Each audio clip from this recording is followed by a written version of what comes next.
Who will be the better dynasty wide receiver between Malik Nabers and Odunze? Both of these guys are obviously elite prospects, not just at the wide receiver position, but they were elite enough to be both top 10 picks in the NFL draft. And both of them, I would argue, and many others would as well, that they would be #1 wide receivers in their own individual draft classes. On one hand, you've got Malik Nabers. This guy is an elite athlete, and the production profile is all over the field with Malik Nabers. He did everything middle, short, deep on the field for LSU, but he has a low-level quarterback now that he's playing with, at least in year one, with Daniel Jones. And on the other hand, you've got Odunze. This guy is an expert deep target and now has the best quarterback prospect at his disposal since Joe Burrow. The problem with him is he's now one of 3 alpha wide receivers in that room in Chicago. So this is gonna be a fun one today. We're going through who has the most upside in Dynasty Fantasy Football between these two. But of course, this is a new channel exclusively for Dynasty. So please go down there and drop a like on this video and subscribe to the channel to show your support if you get value from this video today. So I want to isolate Malik Nabers first off. And the first thing I like to do in these types of videos is I like to go through my wide receiver prospect model, because this model I've been developing for years and it's helped me find guys, especially in the mid to later rounds, such as Jayden Reed, Tank Dell, and Josh Downs. So I believe in this prospect model. I've identified the top 4 things to look for in college prospects at the wide receiver position. And the first thing is going to be the breakout year.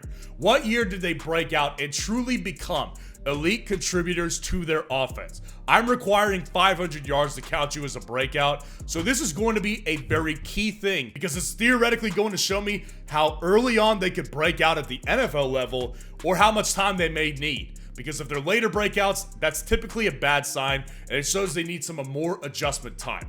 Now with Malik Nabers, he was a sophomore breakout, so I've got no concerns here. That's an A grade for me. I'm looking for either true freshman, redshirt freshman, or true sophomore types of breakouts at this position here. Malik Nabers checks the box right here. The film breakdown grade is the most important thing, without doubt. There's no doubt that is the most important thing, and film is largely subjective, so you don't hear a lot of dynasty analysts discuss film when they're discussing wide receivers in general. At the wide receiver position, I'm looking for major things here that I can isolate and tell you guys contribute to fantasy success in the future. How diverse is the route tree? Were they able to go deep? Were they able to go crossing? Were they able to go over the middle of the field, intermediate? Were they able to go shallow? If you have a guy who does one thing well, but not everything, that typically shows me that they have less versatility as a player, and they can be screwed up a lot easier. With Malik Nabers, production profile all over the field. Like I said in the intro, deep, short, intermediate, he was everywhere for LSU's offense. That's an A grade. And his productivity profile really goes into the next thing that I'm looking for, which is the target share that they experienced as college players. Now, I want to isolate the target share into the last year that they were in college. So for Malik Nabers, it'll obviously be 2023. And the reason I like to do it with the most recent year is because theoretically, the year they come out into the draft should be the best. They should be coming off their best year as college players. And this was exactly the case with Malik Nabers, and just how important he was to his offense and how diverse his route tree is highlighted by a 31.4% target share in 2023. A+. He almost received a third of the passing volume at LSU in 2023. This guy was ultra important to his offense. And that doesn't come as a secret to anybody, but this shows just how dominant he can be with an elite target share. And the last thing I'm looking at is going to be the NFL draft capital of these players, because what this will show me is how short or long of a leash you will have at the NFL level. And this is relatively obvious as well, I think. Players who were drafted in the first round, especially in the top 10, they have a much longer leash than a 5th round player does. A 5th rounder could be cut before the actual NFL season starts of when they were drafted. You're not cutting a top 10 pick unless he does something horrifically wrong. And Malik Nabers obviously was a top 10 pick. So his leash theoretically should be really, really long. But I want to hone in back on the film breakdown really quick, because I discussed his downfield ability. That is no secret. Like, his ability to go downfield because of his elite athleticism and his elite speed, that's no secret to anybody. It's well documented in this class. And again, what separates him from me is his ability to separate. That directly links to the NFL level, and guys who can separate on a consistent basis at any level of the field, they translate to the NFL level because they could create separation on any level of the field. If you have a guy who's just running deep, creating separation based on pure speed, that doesn't always translate because they're experiencing the best athletes in the world at the NFL level. Malik Nabers, he separated short. He separated in the middle of the field, intermediate routes, because he's a great route runner in addition to being a speedster as well. So when you combine that ability to do all those things in a route tree with no real target competition in New York, who's the next guy up? Wan'Dale Robinson, maybe, and then Jalen Hyatt, the only, he's a pure deep target. But outside of that, there's nobody. There's literally no target competition that Malik Nabers will experience. This guy immediately lines up for 120 targets in his first year with the New York Giants. Now, the major concern here with Malik Nabers is that he does have Daniel Jones as his quarterback. So this is obviously not an ideal thing. He's probably a bottom 10 quarterback in the NFL when it comes to starters. Now, the real reason I'm not ultra concerned about this is because I don't think it's likely that he will be the long-term quarterback. So from a dynasty perspective, I don't think you should worry about that too much, and I'll tell you exactly why. The New York Giants were reportedly ready to mortgage their future to get the top 3 pick to get Drake May. So they were already on board to go get a quarterback upgrade in 2024. So what happens this year if Daniel Jones is not good again? They're going to move off of him in the next 2 years without question. It'll all depend on the quarterback prospect that they like in the draft in the next 2 years. So I don't have real legitimate long-term concerns here because I think that the Giants will move off of Daniel Jones in the next 2 years. So the ceiling concern is there while Daniel Jones is his quarterback, but it likely, like I said, is going to be changed within the next 2 years.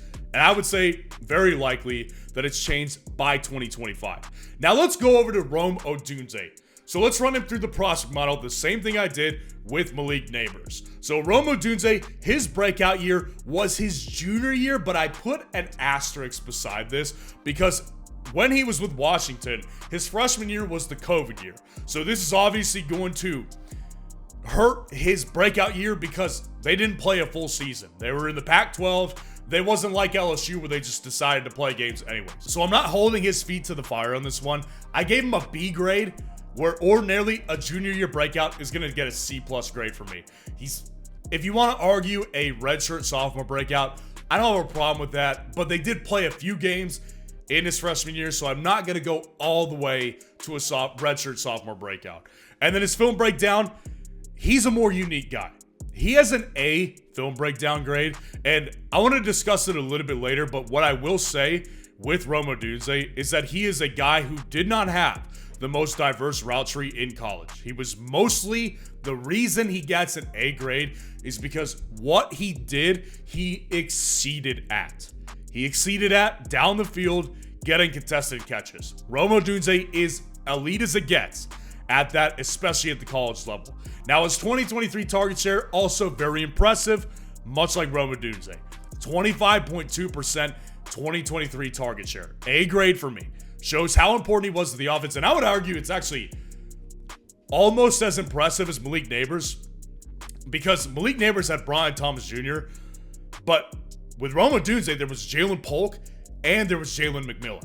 They had 3 really good options in Washington, and he was the clear alpha dog. So that just shows to me how elite and how much better he was than those other guys who I think are actually decent prospects, and they both went day 2 of the NFL draft. And then his NFL draft capital is the first round. Now, if you want to see all of the breakdowns of every single prospect in this wide receiver class, the top 30 wide receivers are on my 2024 Dynasty Rookie Draft Guide, and you can get your copy today by going to Underdog, signing up using code FFN, and depositing $10, where not only will you get a copy of the draft guide, they'll also match your first deposit up to 100%, up to $100 here. So get your copy of the draft guide today using code FFN, or you can just go to my store and get it for $15. Now, let's go back to his film breakdown.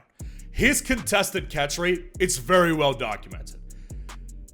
You can see that number on the screen. Like, that's Jamar Chase level when Jamar Chase was at LSU. His contested catch rate is actually very, very rare.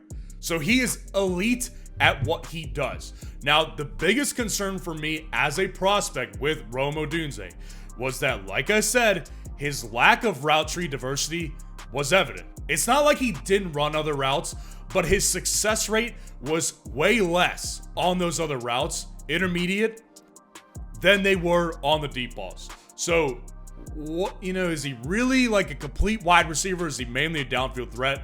I believe he can run a more diverse route tree. Like, when you watch him actually run the routes, he does very well. I actually think the problem was Michael Penix. I don't think Michael Penix is particularly great on the intermediate to shorter routes because he's a smaller guy, can't see over the line of scrimmage quite as well. So I think he has a better quarterback now with Caleb Williams, and I think that's where we could see those concerns get more ironed out with Rome Odunze. So I don't have a huge problem with there. But the major issue at the NFL level is the wide receiver room right now. The wide receiver room right now has 3 alpha wide receiver ones. Not wide receiver 2s. They're all wide receiver 1s at one point or another. Keenan Allen was a wide receiver 1 in fantasy last year. He was top 3 for most of the season. Still finishes top 10, even though he missed like the last 4 games. DJ Moore broke out with Chicago last year. Elite wide receiver 1. And now you get a top 10 draft pick at the wide receiver position who was clearly the alpha in Washington. So that does make me worry about what he's going to see in the short term. Now, what I will say, very similar to Malik Nabers having the quarterback change, it's likely that Keenan Allen is going to be the first one to go in Chicago. Like, he's already in his 30s now, and so theoretically, like, he probably has a 2-year window at most with Chicago. What about DJ Moore, though? Some people would argue, like, he's only under contract through 2025. So theoretically, if they just let his time run out, then Rome Odunze has a direct line to being the wide receiver 1.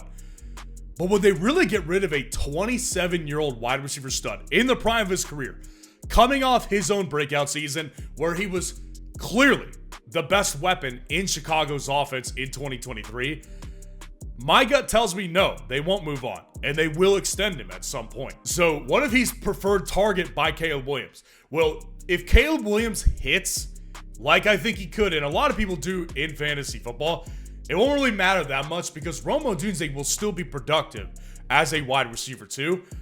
But I have trouble thinking wide receiver 1 in fantasy football if that is the case and DJ Moore does stay for the long term here and they have both of these guys. So when I came down to it, this choice was super tough. I love both of these guys. I think they could both be wide receiver 1s in their own draft classes.